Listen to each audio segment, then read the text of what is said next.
भरोसे की कोई उम्र नहीं होती, हमेशा बना रह सकता है और पल में टूट भी सकता है। अशोक गहलोत और गांधी परिवार के बीच भरोसे का जो रिश्ता था वह कुछ पल की गलतियों में टूटता दिख रहा है। अशोक गहलोत पर गांधी परिवार का भरोसा इस कदर कमज़ोर हुआ है कि जो थोड़े दिन पहले अध्यक्ष की रेस में सबसे आगे थे, अब वो आउट हो चुके हैं। यही नहीं, अब तो सीएम पद को लेकर भी डाउट की स्थिति पैदा हो गई है। अशोक गहलोत सोनिया गांधी से मिलकर जब बाहर निकले तो उनका चेहरा उतरा हुआ था और अंदाज बिल्कुल माफ़ी वाला था। अशोक गहलोत ने बताया कि मैंने सोनिया गांधी से इसके लिए माफ़ी मांगी है। मैं दुखी हूं कि एक लाइन में प्रस्ताव पारित करने की दशकों से चली आ रही परंपरा पहली बार टूट गई।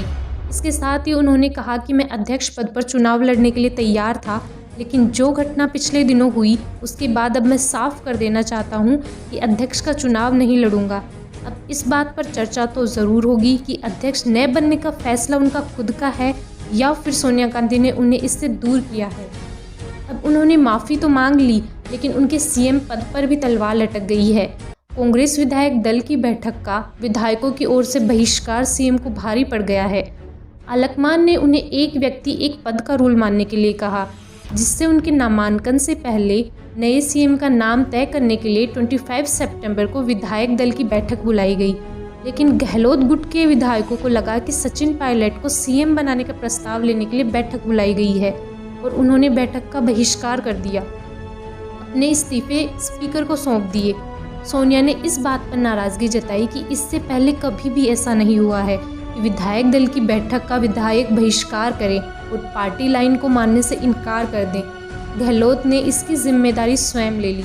इसके बावजूद अब उनका सीएम पद पर बना रहना थोड़ा मुश्किल दिख रहा है। गहलोत के खास सलाहकारों राजस्थान के नगरीय विकास मंत्री शांति धारीवाल, मुख्य सचेतक महेश जोशी और आरटीडीसी के अध्यक्ष धर्मेंद्र राठौड़ को कारण बताओ नोटिस दिया जा चुका है। ऐसे में अब पार्टी सख्त कार्रवाई के मूड में दिख रही है। गहलोत ने पत्रकारों से कहा कि 50 साल से इंदिरा गांधी, राजीव गांधी, सोनिया गांधी, नरसिम्हा राव के समय पार्टी के वफादार सिपाही के रूप में उन्होंने काम किया है। पार्टी ने केंद्रीय मंत्री, कांग्रेस प्रदेशाध्यक्ष, 3 बार सीएम बनाया। 2 दिन पहले हुई घटना ने मुझे हिला कर रख दिया। कहा कि दुर्भाग्य से बैठक के वक्त ऐसी स्थिति बन गई जिससे एक लाइन का प्रस्ताव पास नहीं हो पाया। कारण चाहे कुछ भी रहे होंगे, देश में गलत संदेश गया कि मैं सीएम बने रहना चाहता हूं, इसलिए ये सब हो रहा है। अशोक गहलोत की मुलाकात के बाद सचिन पायलट भी सोनिया गांधी से मिलने पहुंचे। मिलने के बाद उनका कॉन्फिडेंस लेवल अलग का था। सीएम पद को लेकर तो उन्होंने कुछ नहीं कहा, लेकिन उन्होंने कहा कि हम सब मिलकर 2023 विधानसभा चुनाव के लिए काम करेंगे और राजस्थान में फिर सरकार बनाएंगे। अब कांग्रेस के पास सिर्फ 3 विकल्प रह गए। फर्स्ट, पार्टी के लिए नए अध्यक्ष के चुनाव होने और सब कुछ नॉर्मल होने तक गहलोत ही सीएम रहे। सेकंड, विधायक दल की बैठक फिर से बुलाकर राय ली जाए और कांग्रेस अध्यक्ष पर फैसला छोड़ने का प्रस्ताव पारित हो। एंड लास्ट, अगर विधायकों की सहमति से पायलट के नाम पर सहमति नहीं बनी तो गहलोत गुट से अन्य नेता को सीएम बनाया जाए। अब ये तो कांग्रेस अध्यक्ष और पार्टी डिसाइड करेगी कि आगे क्या होना है। संगठन महासचिव केसी वेणुगोपाल ने कहा कि राजस्थान के मुख्यमंत्री पद को लेकर भी सोनिया गांधी 2 दिन में फैसला करेगी।